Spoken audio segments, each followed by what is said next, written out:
Hello, everyone. I wanted to go over this study questions for Kipling's White Man's Burden. Just generally, what I ask you to do is just to explain what he means in these lines. And, I'm going to give you what I think he means. Number one, go bind your sons to exile to serve your captives' need. I mean, this is a poem about colonialism. And so it's about sending people around the world so they can administer their colonies. So binding your sons to exile means sending your young men out to serve the empire. And so classically, the British Empire, going to India or Africa and becoming a colonial administrator or working to build the empire.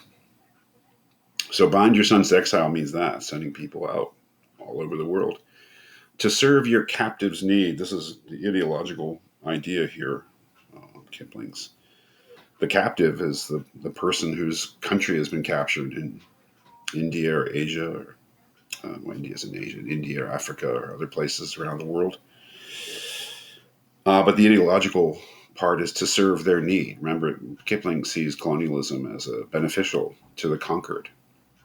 Number two, watch sloth and heathen folly bring all your hope to naught. I mean, this is Kipling's idea that the colonialist is going to wherever in the world and trying to build something, whether it be railroads or better law courts or an economy, whatever. But it's constantly being, torn down by the conquered people. Sloth is, of course, laziness and inertia. And heathen folly, that word heathen is important. It basically means non-Christian or non-Judeo-Christian or non-Abrahamic, people who are they're not Muslims, people who are Hindus and animists and other sort of non-monotheistic religions are thought of as heathens. And heathen folly is the silliness of those people from Kipling's point of view, and how, his idea is that it's a sort of this thankless task that the colonialist is involved in, and building is constantly being, what's built is falling down because of the incompetence of the natives. It's certainly a word he would use. Finally, number three, these are all quotes, right? The cry of hosts ye humor, slowly toward the light. Why brought ye us from bondage, our loved Egyptian night? This is, again, this ideological idea that the colonialists, whether it's the British Empire or an American Empire or the French Empire or, even the German Empire at this time, I don't know, is an enlightening force, right? That is, bringing Western civilization to Africa, to Asia,